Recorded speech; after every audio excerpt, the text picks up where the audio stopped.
There are families that look so perfect from the outside that everyone assumes they must be the safest place on earth. But sometimes the most expensive houses hide the quietest kind of cruelty, parents stealing their child's future, then demanding gratitude for being raised right. A daughter grows up scraping by, grinding through bills and late nights, while the money meant to protect her is drained for 25 years to fund the family's polished life. Before we dive into today's story, let us know where you're tuning in from. It's always amazing to see where our stories travel. Don't forget to subscribe so you won't miss the next twist in this journey. Now I'd like you to hear what she's been carrying in her heart. Before everything exploded, my life had a rhythm to it. Not glamorous, not tragic, just steady in the way you convince yourself steady is enough. I lived in a narrow 2-bedroom row house apartment in Fishtown, Philadelphia, with my roommate Tatum Reyes. The floors creaked, the radiator hissed in winter, and the kitchen light flickered if you turned on the microwave and kettle at the same time.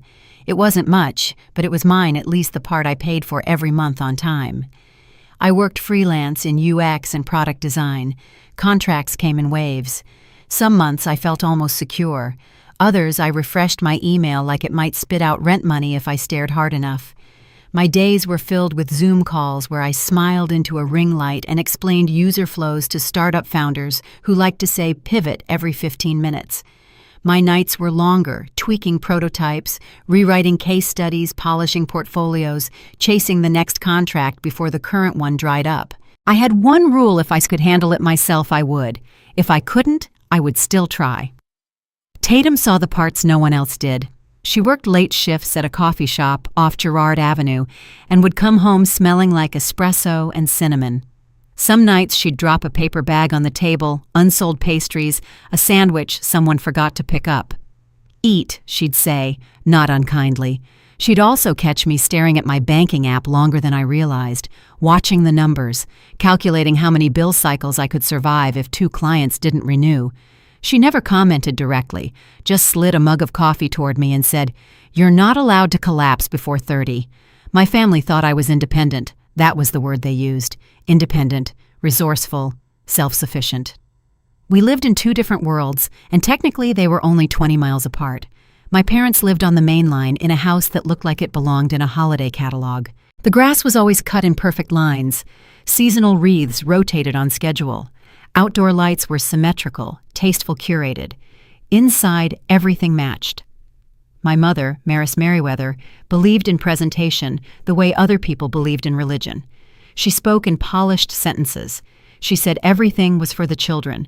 But somehow, whenever I needed something, I felt like I was asking for oxygen in a room where she had already decided the air was limited.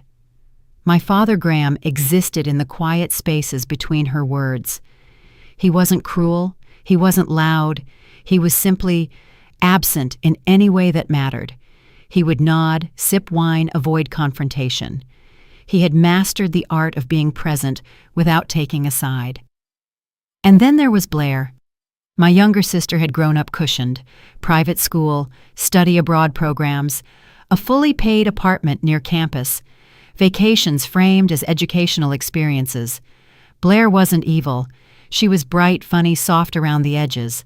But she had never known what it meant to calculate whether gas money would bounce a debit transaction. She lived in a world my parents built carefully around her. I used to think maybe I was just stronger, that maybe I didn't need as much. But there were moments that proved it wasn't about strength. The night my car broke down on I-76, and I called my mom because I had to get to work the next morning, she paused just long enough for me to think she might help. Then she said calmly, "You're an adult Sable. Figure it out." I maxed out a credit card for the tow and paid it off over 8 months. The semester I almost dropped a class because I couldn't afford the textbooks. I asked if they could cover even half.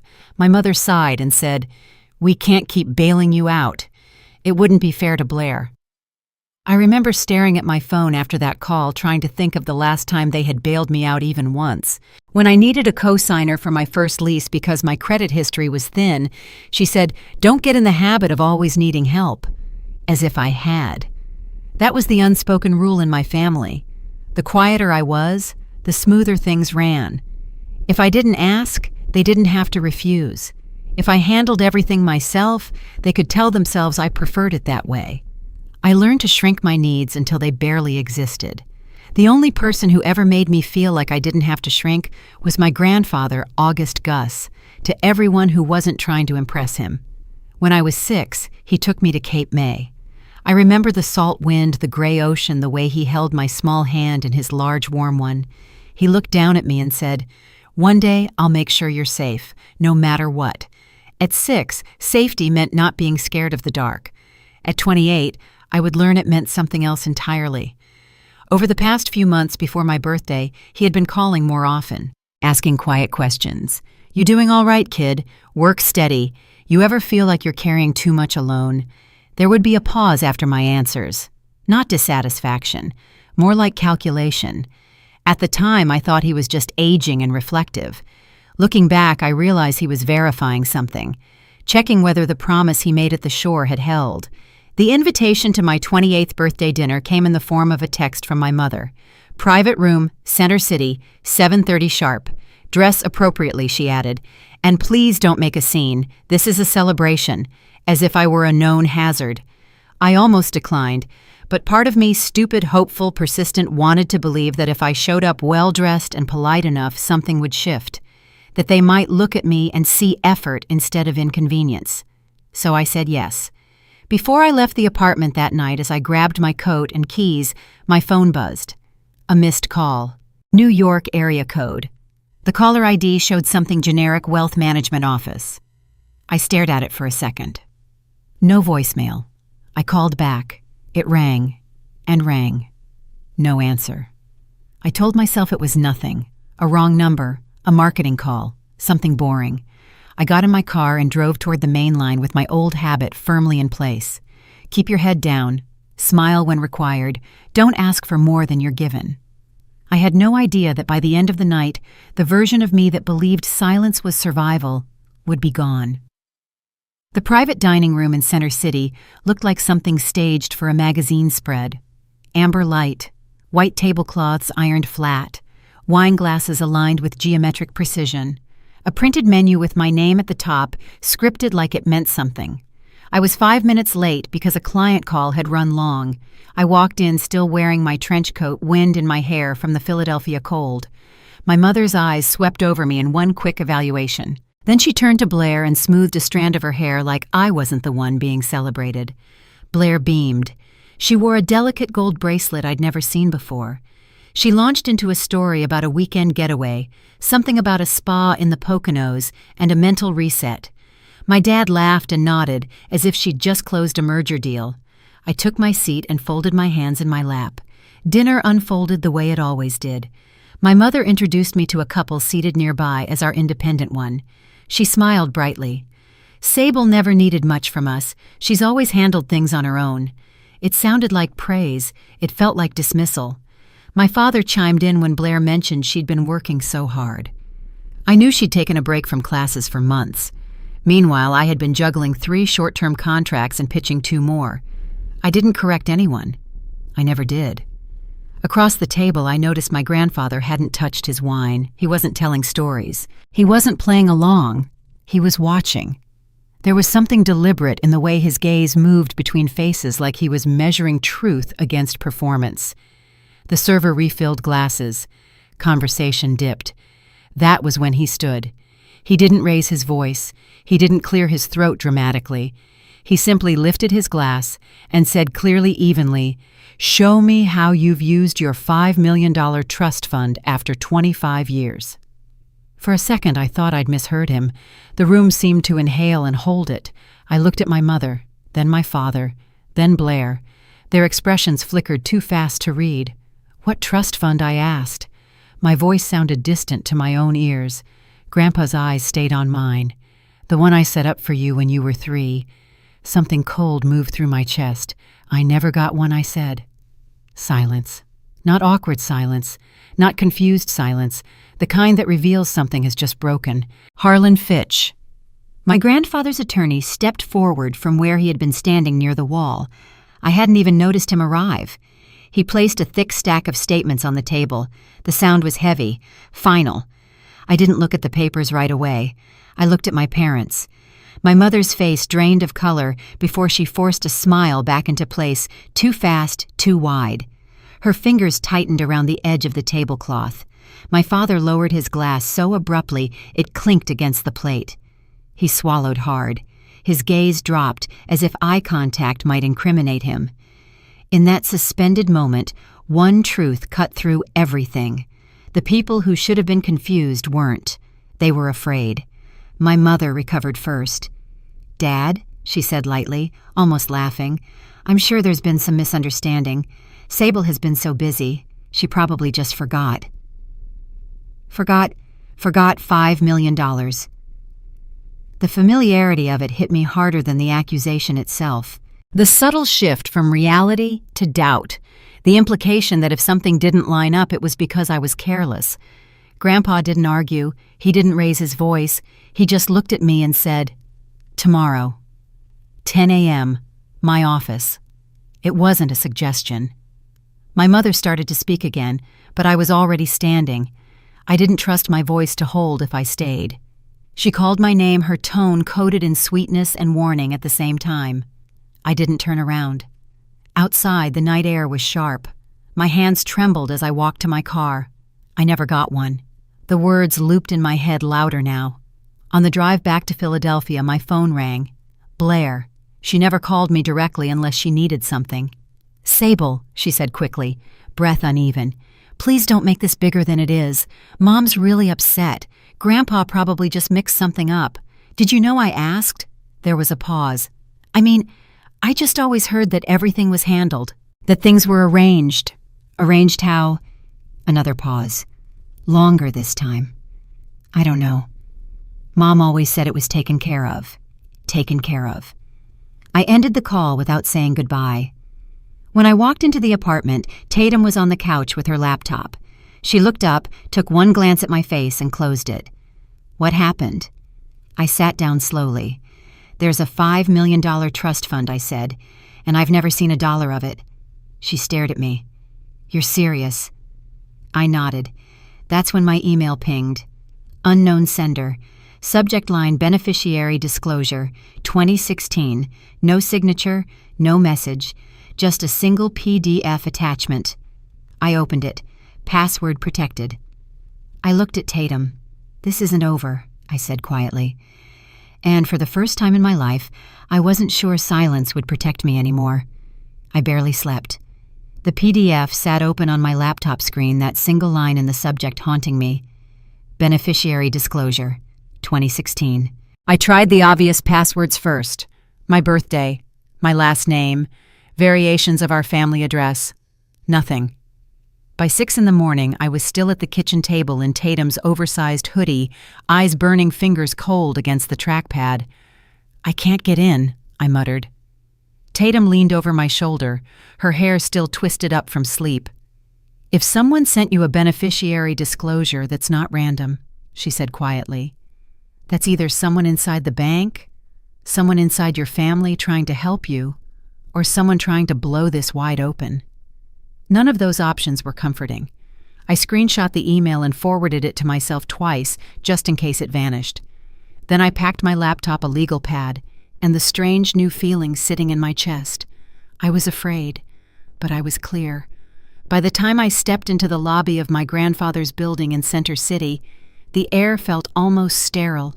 Glass, steel, silence. The kind of place where words mattered because they were written down. Grandpa Gus was already there when I entered his office. Harlan Fitch stood near the long conference table, a thick folder laid out in front of him with color-coded tabs sticking out like warning flags. My grandfather didn't ease into it. "I set up a $5 million trust fund for you when you were 3, he said. "The terms granted you full access at 18. 18. At 18, I was working closing shifts at a grocery store and living off ramen and whatever was discounted near expiration. I remember counting coins to buy gas. You should have had access immediately upon your 18th birthday," he continued. My throat tightened. Harlan slid the folder toward me. "This is a preliminary audit." I flipped it open. Line after line, year by year, withdrawals structured carefully, systematic, Not chaotic spending, not emergencies. Mortgage payments on the mainline house, home renovations, kitchen remodel, landscaping, tuition payments that were not mine, apartment rent in Blair's name, vehicle expenses, travel, credit card balances. It wasn't one large theft, it was a pattern. I found the authorization pages. Maris Merriweather, Graham Merriweather, over and over. There was no clerical error, no misunderstanding, no accidental oversight. I felt something settle inside me. Not rage, not yet. Recognition. I began listing dates out loud. The night my car broke down on I-76, I said, scanning the timeline. That was March 2018. I asked Mom for help. She said I was an adult. Harlan flipped to the same month. There it was, a withdrawal. Same week, marked under property maintenance. The semester I almost dropped out because I couldn't afford textbooks. I continued. Fall 2019, another withdrawal, labeled education expense. Not mine. Grandpa didn't interrupt me, he just listened. The realization cut deeper than the money itself. There's something else. He pointed to a red-tabbed section. There's something else. He pointed to a document dated the year I turned 17. An amendment. Language buried in administrative phrasing adjustment of representative authority for administrative continuity. What does that mean, I asked. It means Harlan said evenly that control was reaffirmed or modified in a way that delayed or complicated your direct access at 18. Modified by whom? He met my eyes. Your parents. There was an additional notation, a reference to an evaluation. I felt a memory flicker blurry and incomplete. A day my mother told me we were stopping by somewhere before school. A quiet office, a clipboard. I had assumed it was routine. I never saw any results. I never signed anything knowingly tied to a trust. They didn't just spend it, I said slowly. They built a mechanism. Harlan nodded once. Grandpa's expression had hardened into something I had never seen before. Not anger. Disappointment edged with resolve. How far do you want to take this? He asked me. My voice didn't shake. I want every record, every receipt, every email. I want to know who signed what, who witnessed it, who processed it. I swallowed. And I want the truth before I decide anything else. Harlan said we would schedule a formal meeting with my parents within the week, documented, recorded, structured. As I stood to leave, my phone vibrated. Unknown number, a text message. Don't assume it's only your parents' signatures. At the same moment, Harlan's phone rang. He stepped aside to answer, his tone shifting almost immediately. Yes, we're aware of the document. No, we did not authorize any external release. I understand your concern. He ended the call and looked at me carefully. The wealth management firm in New York is reporting a potential internal data leak, he said. They're asking questions. The PDF, the disclosure. Someone inside had sent it, or someone wanted me to have it. Before we move forward, Harlan added, you need independent counsel. If we do this without that, they'll argue you're being manipulated. You must retain your own attorney. I nodded. As I walked back toward the elevator, I opened my calendar app, scrolling back to the year I was 17. There it was, an entry I didn't remember creating. Sable evaluation, 9:30 a.m., added by my mother to the shared family calendar. I stared at it for a long time. I had never known there was an evaluation. But apparently someone wanted it documented. And if that document existed, it meant something had been planned long before I ever knew there was a trust to protect. The first thing I did was hire my own attorney. Ariel Knox did not look impressed by family drama. She looked efficient. In her office overlooking Market Street, she listened without interrupting while I laid out everything: the trust, the withdrawals, the amendment at 17, the evaluation note, the anonymous PDF, the message warning me not to assume it was only my parents' signatures. When I finished, she folded her hands. We build a shield before they build a story about you, she said. She instructed me to create a detailed timeline, not emotional, factual. Age 17 evaluation appointment. Unknown purpose. Age 18, no disclosure received. March 2018, vehicle breakdown request denied. Fall 2019, textbook request denied. Lease application denied assistance. Meanwhile, documented payments from trust to family mortgage renovations, Blair's expenses. Tatum and I went through my old emails that night. Screenshots, bank alerts, payment confirmations, lease agreements, repair invoices, evidence that I had struggled, evidence that I had asked, evidence that I had been refused. 2 days later, Harlan informed Ariel that the New York Wealth Management Office had formally initiated an internal investigation regarding the leaked beneficiary disclosure. Ariel didn't seem surprised. "They'll try to say you and your grandfather orchestrated this," she said. "We need preservation orders immediately. No deletion of emails, no tampering with logs." Harlan moved quickly to request data preservation. Meanwhile, Ariel circled back to the calendar entry. "Sable evaluation," she read aloud. "Do you recall signing any psychological or financial competency assessment tied to your trust? No. Do you recall consenting to your parents maintaining authority beyond your 18th birthday? No." She leaned back in her chair. "If that evaluation was used to justify continued control, we need to see the full report, and we need to verify authenticity." That was when the first crack appeared outside the legal arena. A client I had been negotiating a contract with asked casually if everything was okay at home. Apparently, someone in the mainline social circuit had mentioned that I was trying to sue my parents over money. I didn't have to ask who planted that. Tatum didn't sugarcoat it. "Your mom's controlling the narrative," she said. "She doesn't need proof. She just needs people to believe her first." That night, my phone buzzed. "Blair. Don't sign anything else. Mom is arranging things." I stared at the message. "Did you ever sign anything about the trust?" I typed back. A long pause. "I only signed what Mom told me to. I didn't really read it." My chest tightened. "Keep that message," Ariel instructed when I forwarded it. "It establishes a pattern." We scheduled the formal meeting. Ariel and Harlan structured it carefully. Audit presentation, amendment review, demand for explanation of each withdrawal demand, for disclosure of all related communications and third-party involvement.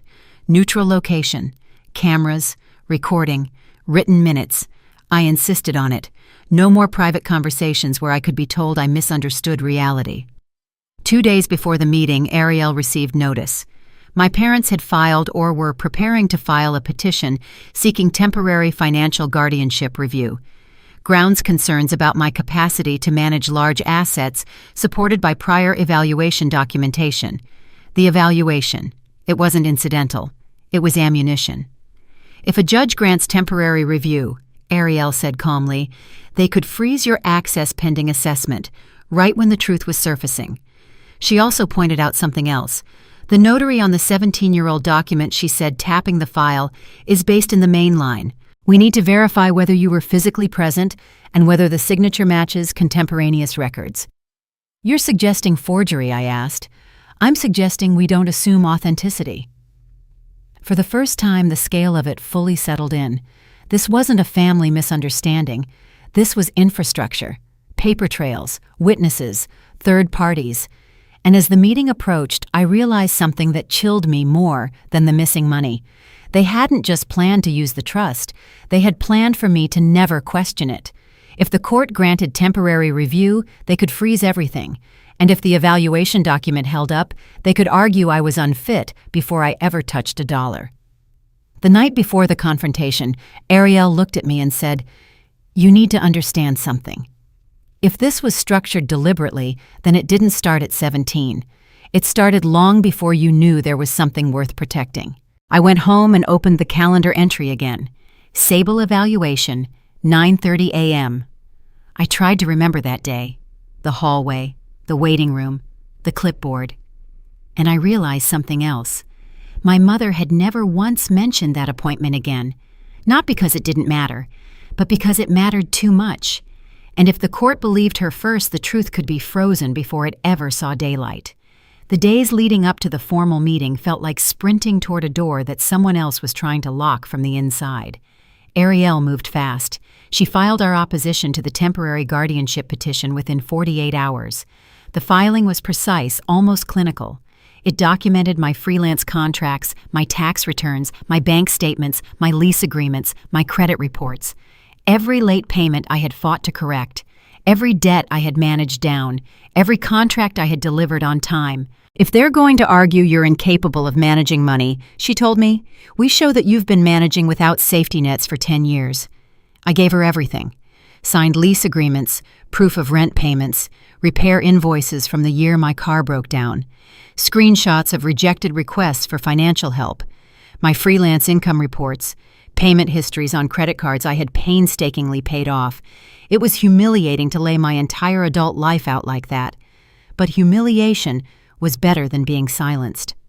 Meanwhile, Harlan moved on his end. He sought an order to preserve the status quo of the trust, preventing any further withdrawals or restructuring. He made it clear that any attempt to move assets while a dispute was active would be scrutinized aggressively. The meeting was scheduled for Friday afternoon. Neutral ground, conference room in my grandfather's building, cameras recording, written minutes prepared. I arrived early. Tatum insisted on coming with me. "You don't walk into that room alone," she said. She sat quietly near the back once we entered her presence, steady but unobtrusive. My parents arrived 10 minutes later. My mother entered first, posture immaculate, expression tight with controlled indignation. She carried a leather portfolio as if she were the one defending herself against something absurd. My father followed quieter than usual. His eyes flicked around the room but didn't settle anywhere for long. Blair walked in last. She didn't look polished. She looked tired. Harlan began. The trust fund in question was established in the amount of $5 million when Sable Merriweather was 3 years old, he said calmly. Terms provided full beneficiary access upon her 18th birthday. He paused long enough for the words to land. Nina Park, the forensic accountant, projected a summary model onto the screen. Clean columns, organized timelines. Withdrawals were consistent, structured, justified as family stability, mortgage payments, renovations, tuition, apartment rent in Blair's name, travel expenses, credit card balances, Sable. Harlan said, turning to me, "Have you ever received disbursement from this trust?" "No," I said. "I have never received funds, access credentials, or management rights. I have never signed acceptance." My mother inhaled sharply, as if she were the wounded party. "We did what was necessary to keep this family stable," she said. "A stable home benefits everyone." Ariel leaned forward. "How did Sable benefit from mortgage payments when she was working 2 jobs to cover rent?" Maris didn't hesitate. She shifted tone. "Sable has always been impulsive," she said. "Easily influenced. She doesn't always make rational decisions. We had to be careful." Careful. The word sat in the air like an accusation. It hit me then that she wasn't arguing about the money. She was arguing about who I was allowed to be. Ariel nodded slowly. "You're suggesting she lacked capacity." My mother opened her portfolio and slid a document forward. "The evaluation," she said. I felt my stomach drop. It was a formal-looking report dated the year I was 17. It described me as anxious, financially immature, not suited to manage significant assets at a young age. It recommended continued oversight. I stared at it. I had never seen this. I had never signed acknowledgement of this. Ariel's voice remained level. "We will need the original document, the credentials of the evaluator, the location of assessment, and evidence of Sable's informed consent." Maris smiled thinly. She was present. "I don't remember that," I said. "You were there," she insisted. I searched my memory. The office, the clipboard, my mother telling me it was routine. No one had ever explained the context. No one had told me it affected my financial rights. I looked at the report again and realized something else. This wasn't about concern. This was infrastructure. They had built a file on me. I was 18 and living off instant noodles, I said quietly. If I was too unstable to manage money, why was I the only one managing everything in my life? No one answered. I didn't raise my voice. I didn't cry. I laid out facts, rent payments, debt schedules, tax filings, client contracts. I described how I budgeted, how I tracked expenses, how I structured irregular income, how I survived without anyone stepping in. If I'm incapable, I said then, I've been incapable for 10 years without help. That didn't stop you from letting me struggle. Ariel shifted to the evaluation document. The signature here, she said, pointing to the line bearing my name, does not fully match contemporaneous signatures on Sable's driver's license or school records from the same year. For the first time, my father looked directly at my mother. It was subtle, but it was panic. Who witnessed her signing? Ariel asked. Where did this occur? Is there documentation of her appointment security logs? Maris hesitated. Just for a second. It was procedural, she said. She was present. The hesitation was enough. Then Nina displayed the expenditure breakdown again, this time isolating amounts directly benefiting Blair. Apartment rent, tuition, car payments, credit card balances. Ariel turned to Blair. Were you aware these funds originated from your sister's trust? Blair's lips parted. Mom said it was family money, that it had been arranged, that Sable agreed before. The room went silent. Agreed before. I had never known the trust existed. There was no before. Maris's eyes flashed toward Blair, a silent reprimand, but it was too late. A narrative had just cracked open. When the meeting ended, nothing felt resolved. If anything, it felt larger. Ariel was blunt as we left the conference room. This is no longer a family disagreement, she said. It's a structured legal conflict. Harlan acted quickly. Leveraging the terms of the trust and my grandfather's authority, he suspended my parents' access to the remaining assets pending review. Control mechanisms were restructured. Administrative privileges revoked. For the first time in my life, I was granted direct management access. I received login credentials. It felt surreal. But the guardianship petition was still pending. A court could still freeze access if convinced I was unfit. 3 days later, Nina called. There are additional transfers, she said, not mortgage, not tuition. These moved through an intermediary. She sent documentation. A small consulting company registered in Delaware, another in New Jersey. Transfers labeled as advisory fees, significant amounts. This isn't household expense, Nina said. This is structural. Money hadn't just funded lifestyle. It had moved through a layer. That same night, the unknown number texted me again. They will argue instability. They prepared it at 17. Don't attend anything alone. A second message followed. Try the name of the old golden retriever. My breath caught. I typed in the password. The PDF opened. It was an internal beneficiary disclosure document. It stated clearly that I was entitled to notification at 18.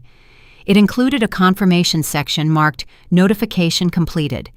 There was a signature from a wealth management representative confirming disclosure. There was no record of me receiving it, which meant someone had signed off on a process that never occurred. Ariel immediately prepared requests for communication logs, emails, certified mail receipts, call logs, internal audit trails. Harlan issued a litigation hold to the wealth management firm. This wasn't just a family cover-up. It involved institutional confirmation. 2 mornings later, my phone rang. It was Harlan. Your grandfather's in the hospital, he said. Low blood pressure. Observation. Stable but weak. The timing felt like pressure closing in. If he became incapacitated, my mother could argue for expanded authority. She could claim concern. She could try to control narratives while he recovered. I drove to the hospital immediately. Seeing him in that bed, pale but alert, tightened something inside me. They're moving faster, I said softly. He squeezed my hand weakly. So do you. Before leaving, Ariel drafted protective measures ensuring no documents could be executed regarding the trust without independent counsel present. As I sat in my car outside the hospital, I realized I was standing in the center of 3 converging fronts: the legal battle over guardianship, the institutional investigation into false disclosure, the financial layer involving intermediary companies, and now my grandfather's health. That evening, Nina called again. There's one more transaction, she said. It occurred the week you turned 18. I gripped the steering wheel. It's not mortgage, not tuition. It's a large transfer to the intermediary account. Substantial. How substantial? Enough, she said carefully, that if your access was triggered that week, the balance would have looked dramatically reduced. I closed my eyes. They hadn't just delayed me. They had moved money precisely when I became legally entitled to it. And if the disclosure had been falsely marked complete, then on paper everything would appear compliant, unless we could prove otherwise. Ariel called an hour later. "The guardianship hearing may be expedited," she said, "if we can't demonstrate irregularities in the disclosure process before that the court could temporarily freeze your control," which meant I could lose access again, right when the truth was surfacing. I looked down at my phone, at the open PDF, at the line confirming I had supposedly been notified. I had never been told, but someone had signed that I was. And somewhere between that signature and my 18th birthday, a portion of my future had been quietly redirected. If we couldn't expose it in time, they might succeed in freezing me out of my own life again. The night before the hearing, Ariel spread the folders across her conference table like pieces of a blueprint. "This is not about emotion," she said. "It's about sequence." She handed me a printed list. Priority 1, dismantle the argument that you are unstable or incapable. Priority 2, introduce the false disclosure and the intermediary transfers as evidence of deliberate concealment. Priority 3, establish motive and pattern evaluation at 17 guardianship petition at 28 reputation campaign in between. I nodded. "I'm not walking into that courtroom to beg," I said. "I'm walking in to connect the dots." For days I had been assembling my life into categories. Group A, proof of independent adulthood. 10 years of tax filings. Freelance contracts, rent payments, debt repayment schedules, insurance records. Group B, proof of withheld access, audit reports, withdrawal records, signatures from Maris and Graham, expenditures directly benefiting Blair. Group C, procedural manipulation, the calendar entry at 17, the evaluation report, the amendment shifting authority. Group D, systemic evidence, the beneficiary disclosure, PDF, the internal compliance ticket number, the litigation hold requests. Group E, intermediary transfers, the Delaware and New Jersey companies, the large transaction during the week I turned 18. Ariel had me draft a declaration. Chronological, factual, no dramatic language. At 18, I was not informed of the trust. At 19, I struggled to afford textbooks. At 22, I requested co-sign assistance and was denied. At 28, I learned of the trust for the first time. Facts, nothing else. 3 nights before the hearing, the unknown number texted again. "I cannot speak by phone. Meet 31st Street Station, 6:10 p.m. Ariel refused to let me go alone. Tatum came with me. One of Ariel's associates kept distance across the concourse. The station hummed with commuters and echoing announcements. He approached cautiously. Mid-40s, neutral clothing, not nervous in the obvious way, but careful. "I used to work in operations compliance," he said quietly. "Asset management division." He didn't offer his name. "The year you turned 18, he continued the system-recorded beneficiary notification completed. But the employee listed as executing that confirmation did not process it." "Then who did?" I asked. "There was a request flagged as priority from a client with influence," he said.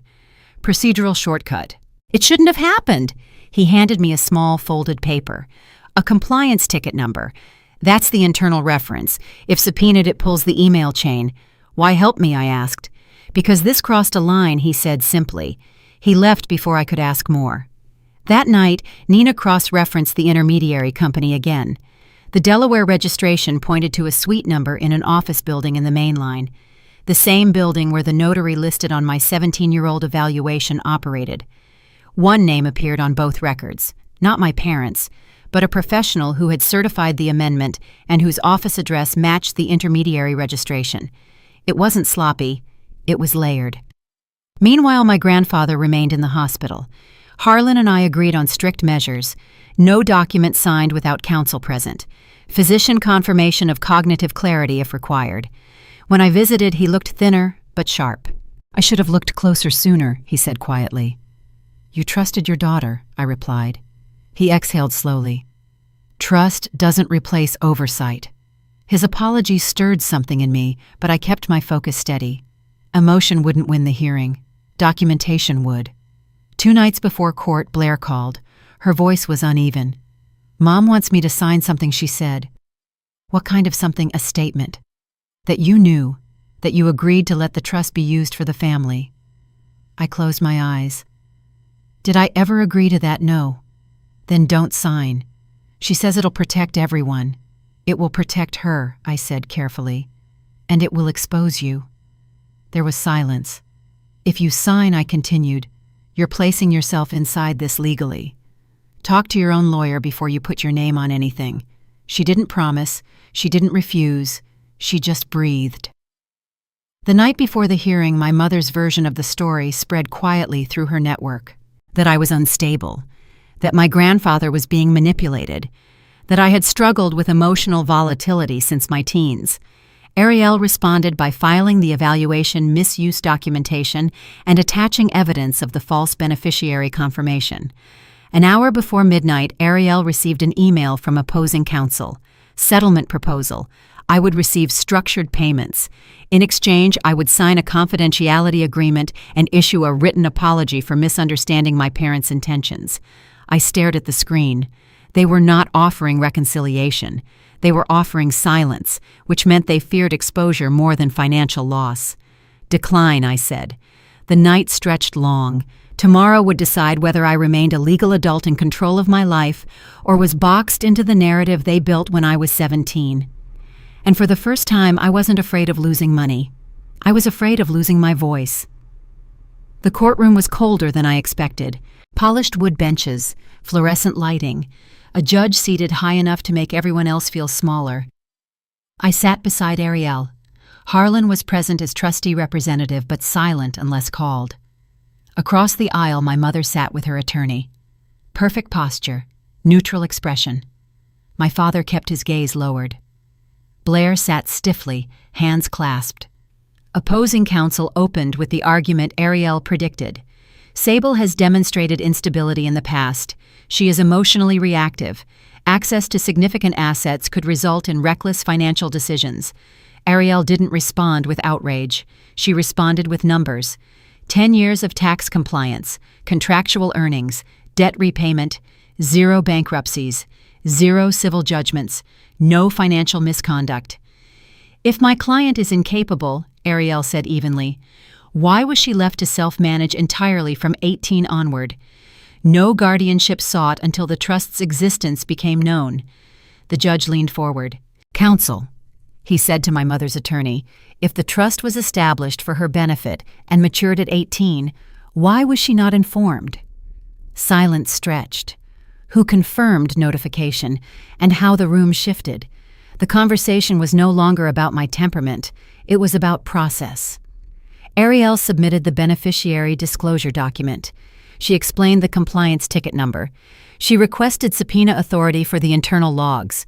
Opposing counsel objected, citing improper acquisition of internal documentation. Ariel countered calmly.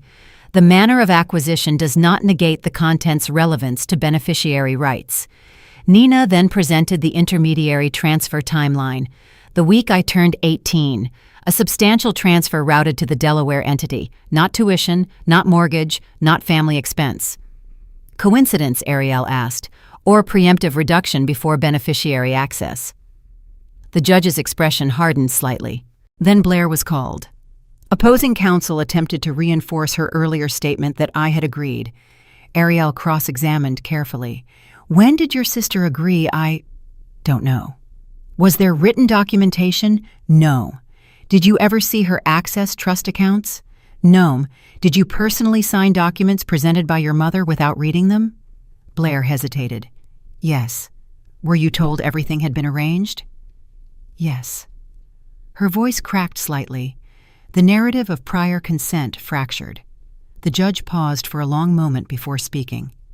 The petition for temporary guardianship is denied, he said. There is insufficient evidence to establish incapacity.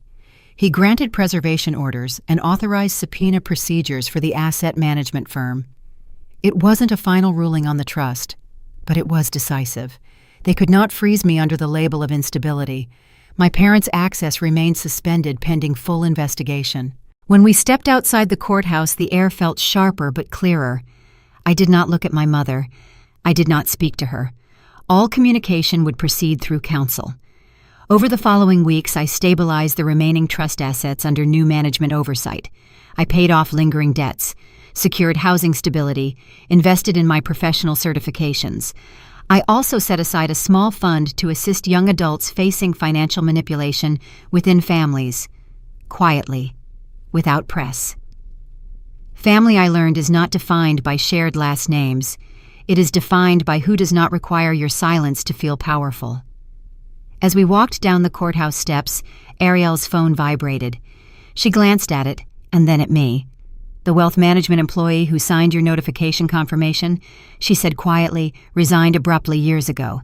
And the log shows the confirmation entry was edited by a high-level administrative account." I absorbed that slowly. There were still layers left, but the foundation had shifted. They could no longer claim I was unstable. They could no longer close the door without scrutiny. For the first time since I was 3 years old, the promise my grandfather made on a windy beach meant something real. I was safe, not because someone protected me, but because I finally stepped forward and protected myself. What stayed with me wasn't the money. It was the moment I understood that silence can look like peace. But sometimes it's just fear dressed up as loyalty.